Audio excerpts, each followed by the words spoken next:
Hello guys, Sir Grindelot here. This, unfortunately, is not going to be a full guide for the Leech, for the Wraithlord that I'm using in the Last Epoch, because as of today I do not have much time. And this video is more like a grinding showcase. Where do I have one? Here. To show you how it performs at decently high corruption, and keep in mind it's absolute S against Uber Aberroth. I would not wish the experience even to my worst enemy. And as you can see, it's no, here are the bunch of Harbingers. Yeah, easy, no worries. Uber Aberroth, nope, absolutely undoable for me with this build. Maybe I will have to. I don't even want to say that I would have to change a few things in the build, because it feels to me like it would be faster to simply build a Paladin or a Falconer and essentially either one-shot Aberroth or AFK it. But this is more like a video update regarding what the hell is going on? Why am I missing? Where has Sir Grindelot been? And we need to talk a little bit about some Sir Grindelot lore. And I have 3 computers at home. Well, 4 if you include a rogue ally. And what happened is that one of them broke down 10 days ago, roughly 10 days ago. And you may be thinking, well, that's a very small issue, you still have a lot of stuff.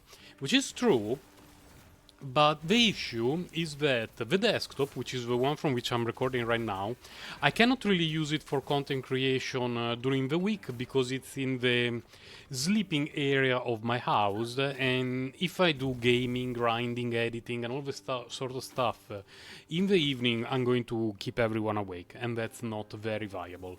The rogue ally, not okay. It happens when recording content without paying attention to what you're doing. Checkmate, Sir Grindelot. The rogue ally, no, it's okay for gaming, but not really for recording and editing. And I have a ThinkPad that I use for work. The laptop that is currently broken is a Lenovo Legion, which is amazing for gaming, for editing, for content creation, for everything. And it's what I'm using all the time during the week. And not having it means that I'm slightly screwed, because during the week I really have no time to use my desktop. And because of that, my content creation during the last 10 days or so has slowed down significantly. I only managed to record a quick video of me playing on Kaista Rail together with my daughter. And 2 days ago, I went to Lenovo Repair Center to pick up my laptop. And they told me we had to repair the display, it was broken. And I thought, okay, the display was not working, it makes sense, but it doesn't explain some of the other issues that I was having. And after a little bit of testing, the laptop is still not completely fucked, but slightly fucked. And it's having performance issues, and I can use it for, daily stuff, and I can use it for gaming, but at extremely low FPS, meaning that I cannot record, I really cannot record, and definitely not edit content. Monday, I'm recording this video and it's Saturday for me. Monday I will talk a bit with one of the engineers that gave me a few suggestions yesterday to see if there are any things that we can try remotely. To see if the issue is software, some weird power setting that got reset or anything happened, we don't know. But there is also the chance that on Tuesday I will have to bring it to repair again. And man, it's such a bummer, because that means that I would be without laptop for at least another week. Huge bummer. Huge bummer, both for content creation and for daily life. One of the things that triggered me the most is that I missed some of the jades, some of the polychromes for the end game in Zenless Zone Zero. Because from my mobile I cannot play Assault, Deadly Assault. It's not difficult, but my orangutan-esque thumbs don't allow me to play the kind of content comfortably. Shiyu Tower, yeah, no worries, but not a deadly assault because it requires too much focus on dodging, assisting, and all the sort of stuff. And on a smartphone, I cannot do it at all. No problem on Kaistar Rail because all hail the the autoplay god. And I'm also a little bit behind in the grinding in the Last Epoch because this is something that I absolutely cannot do during the week, and I was hoping to be further ahead than this on this character, although it's pretty okay. And I was hoping to already be on my second character, but I'm basically almost 2 weeks behind the schedule, which is not ideal, but what can you do? Seal the Rift Gate. Let's seal the Rift Gate. You know, I'm just farting around, so I will not worry about the woven echoes and all the sort of stuff. There we go, we found the Seer Gate. I really like this character. For grinding echoes is phenomenal, and it's also very good against all bosses in the game, except from Uber Aberroth. There are two reasons for that. One is the damage is okay, but not amazing. And the other one is that there is too much nonsense on screen that can one-shot our character. And the stuff that does not one-shot our character is going to one-shot the Wraithlord. In general, I don't see any capital letters, yeah, so we can skip all that nonsense on the ground.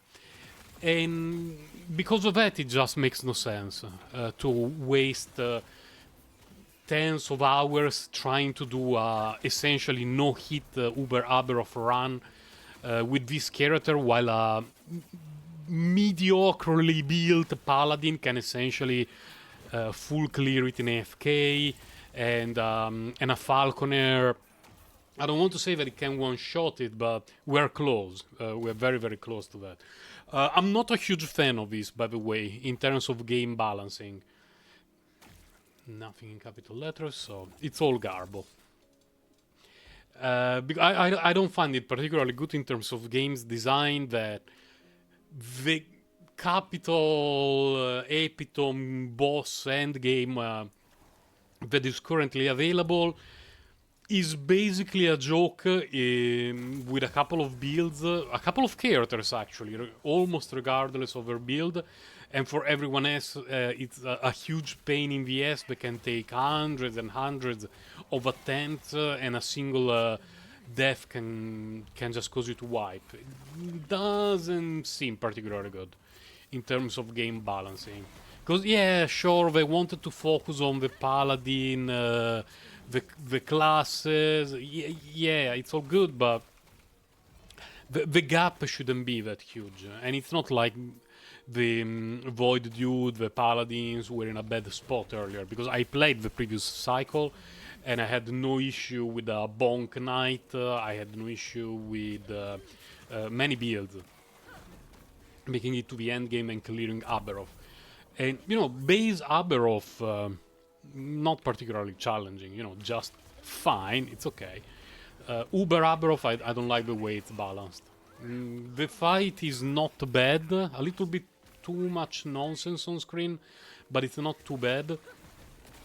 But overall it seems to me like it's too heavily geared toward the Falconeer and Paladin. And I mean, if you check YouTube, Reddit, Last Epoch tools, every 5 to 10 minutes there is, Uberoth clear.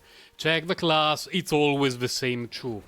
Or occasionally it can be a shaman who in the description will say, oh, it took me 522 attempts.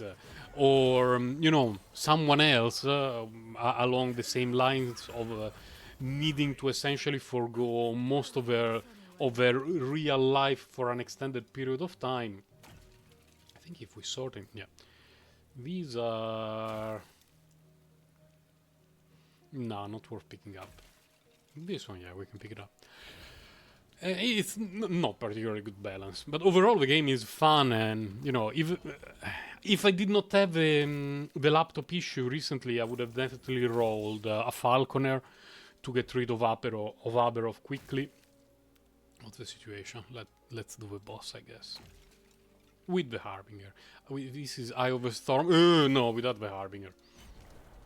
I may actually die from the crab dude due to lack of attention, but whatever. I think that a lot of people have asked me about the build is why Wandering Spirits.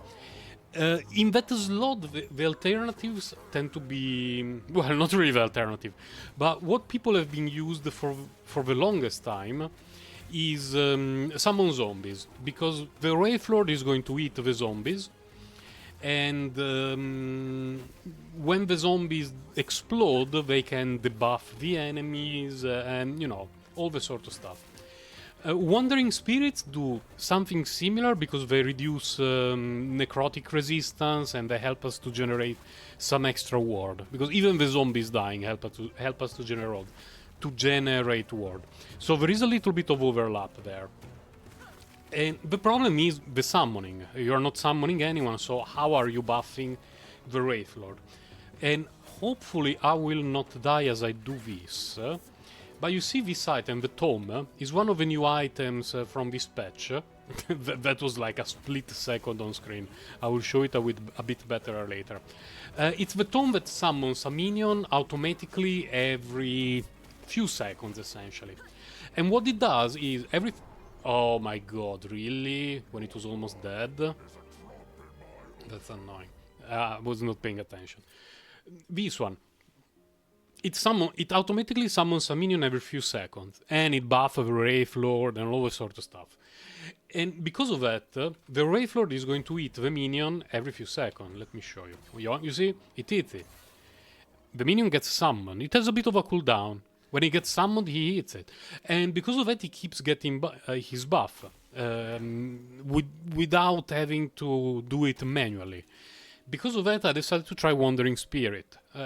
It has been working okay for the most part, but there is also the idea of using a regular catalyst, like something like this ideally, but with stats useful for this build, and changing a few other pieces around, but it doesn't seem like it's particularly important. Like, I made it to a point that, yeah, sure, I can grind very easily 1000 corruption if I pay a little bit of attention to what I'm doing, which is not happening when I'm recording content. We shall see for the future. Most of it will depend on my laptop. Lenovo, please, Gooby, please, fix my laptop properly, not in a way that... every week I need to go back. Also because for people who don't know, I live in the countryside, so it takes me a very long time, and it's a pain in the ass to actually bring the laptop to Taipei to get it fixed, and all the sort of good stuff. Like, okay, Lenovo, your support is great, but Jesus Christ, if I bring you a laptop to fix it properly, not halfway through. But we shall see, I guess. We shall see. I will complete this map and then we'll be about done. I'm hoping tomorrow to have the time to do a slightly, I wouldn't say more in-depth guide, but at least to showcase stuff more properly for this character. This was just, let's say, a mix between a channel update and a character showcase above 1000 corruption. Is the Wraithlord still viable? Yes, 100%. You can pretty much copy-paste the old Wraithlord build. If you want to use this one, it's neat. Not amazing, but it's neat. What makes a huge difference is... do you want to do Uber Aberroth, or you don't care about Uber Aberroth? If you mostly care about... grinding at loot, reaching high corruption, Wraithlord, very, very solid. Very, very, very solid.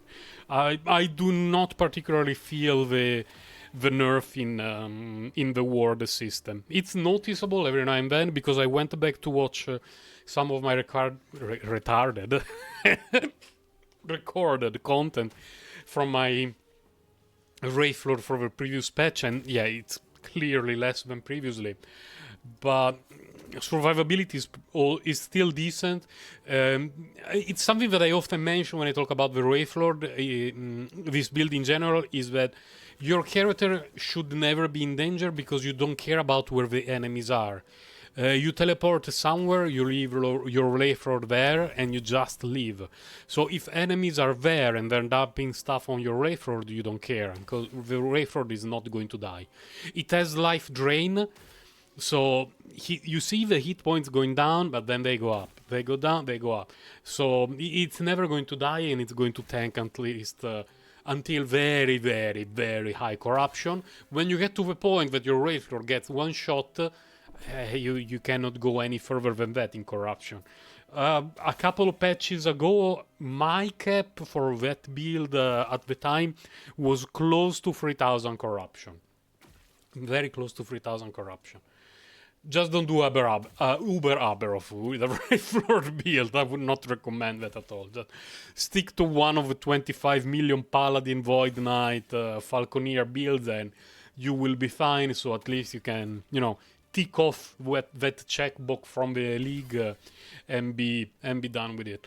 When will I be recording new content? Hopefully tomorrow, if I have 30 minutes, 1 hour of time, I will do so for the Wraithlord.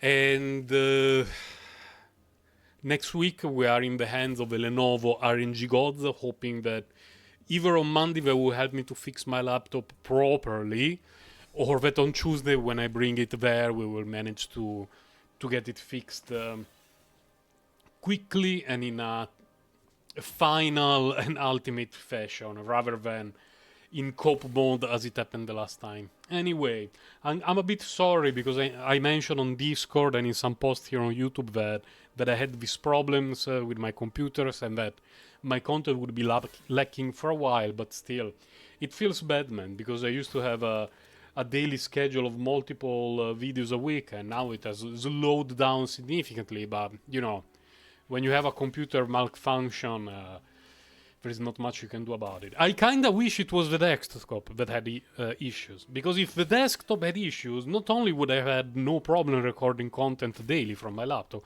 but also I can fix a desktop by myself. Like, oh, that component is fucked, I take it out, I replace it, that's it. I work in IT, I know how to do it. But when a laptop has a problem, there are limits to what I can fix without making the warranty and repair center very upset. So pray for my laptop. Pray for my laptop. Thank you for stopping by, guys, and hopefully I will see you tomorrow or at the latest Monday for a more in-depth discussion about this Wraithlord, what it does not do, how to build it, and all this sort of stuff. Bye and take care.